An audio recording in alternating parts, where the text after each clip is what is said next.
In the early hours of August 13th, 2018, in Frederick, Colorado, Christopher Lee Watts, born May 16, 1985, murdered his pregnant wife Sean Ann, 34, by strangulation, and their two children Bella, 4, and Celeste, 3, by suffocation.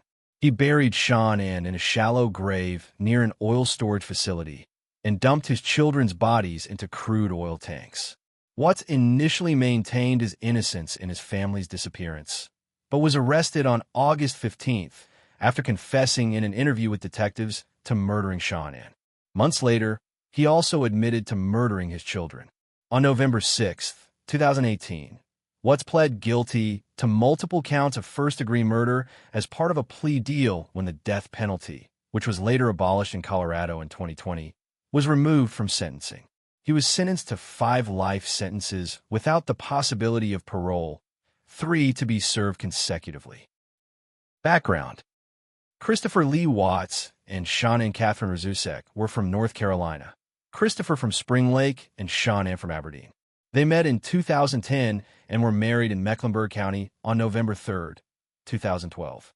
The couple had 2 daughters, Bella Bells Marie Watts, December 17, 2013 to August 13, 2018, and Celeste Catherine C.C. Watts, July 17, 2015 to August 13, 2018.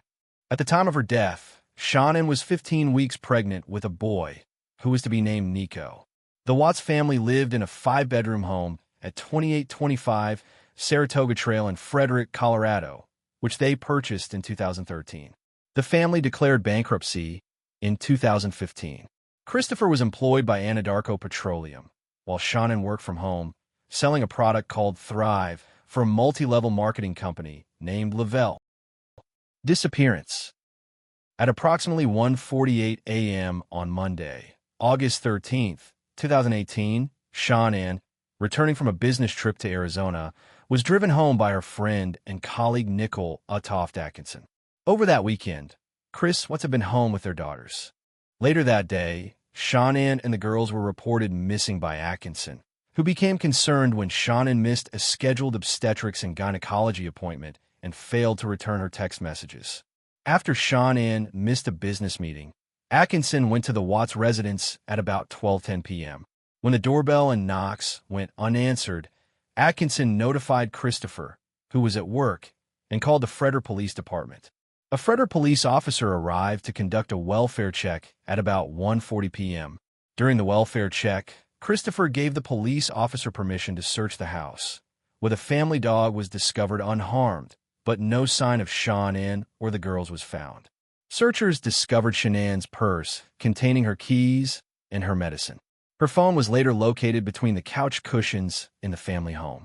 Her car, which still contained the girls' car seats, was in the garage. Sean Ann's wedding ring was found on the bedside table during the search of their home. The FBI and the Colorado Bureau of Investigation, CBI, joined the investigation the next day. Watts initially told police that he had no idea where his family might be and that he had not seen his wife since 5:15 a.m. the previous day, when he left for work. He gave interviews to Denver stations KMGH-TV and Coosa TV outside the house, pleading for the return of his wife and daughters.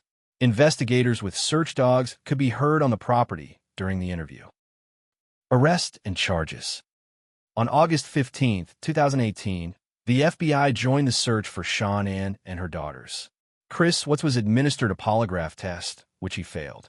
He subsequently confessed to his father Ronnie, and then to authorities, that he had killed Sean Ann, but falsely claimed that he did so because Sean Ann had smothered their daughters. Chris claimed that he had discovered Bella's corpse, and that when he found Sean Ann in the process of strangling Celeste, he strangled Sean Ann in a fit of rage before disposing of their bodies at an Anadarko oil field where he worked. Chris was arrested that day. Chris marked the locations of the bodies on a photograph of the oil field for investigators, who arrived there on August 16th at 11 p.m. Chris' daughters, who had been smothered by Watts' bare hands, were found in crude oil storage tanks, while Sean Ann was buried in a shallow grave.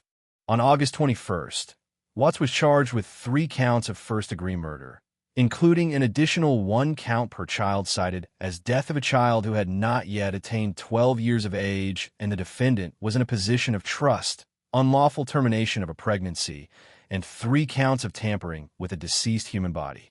By the day of his arrest, Chris had been fired by Anadarko. He was denied bail at his first court appearance. On November 29th, Colorado authorities released surveillance footage captured in the early morning hours of August 13th on a neighbor's security camera, which showed Chris, hours after he killed his wife and daughters, loading a gas can into the bed of his pickup truck and then backing the vehicle into his garage. Police believe that he was transporting the bodies of his family to the remote oil work site where they were later discovered. This was shortly after Sean Ann was seen returning home from a business trip, and proved that she never left the home with their daughters the day they disappeared, as Chris had claimed to police. The case has been connected in the media to the crime of family annihilation, familicide.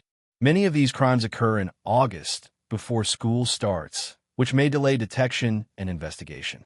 According to former FBI profiler Candace DeLong, cases such as this are rare because family annihilators usually commit suicide after the murders, an action that Watts claimed to have contemplated out of guilt for his actions.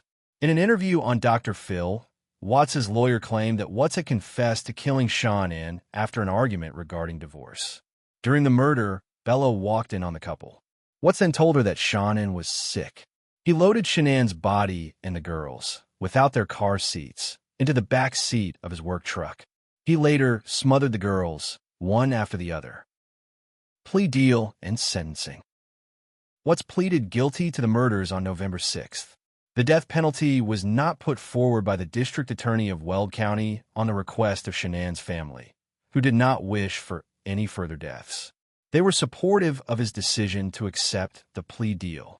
On November 19th, he was sentenced to 5 life sentences, 3 consecutive and 2 concurrent, without the possibility of parole. He received an additional 48 years for the unlawful termination of Shanann's pregnancy and 36 years for 3 charges of tampering with a deceased body. On December 3, 2018, Watts was moved to an out-of-state location due to security concerns. On December 5th, he arrived at Dodge Correctional Institution, a maximum security prison in Waupun, Wisconsin, to continue serving his life sentences. If you enjoyed this video, support the growth of the channel by subscribing, liking, and sharing this video.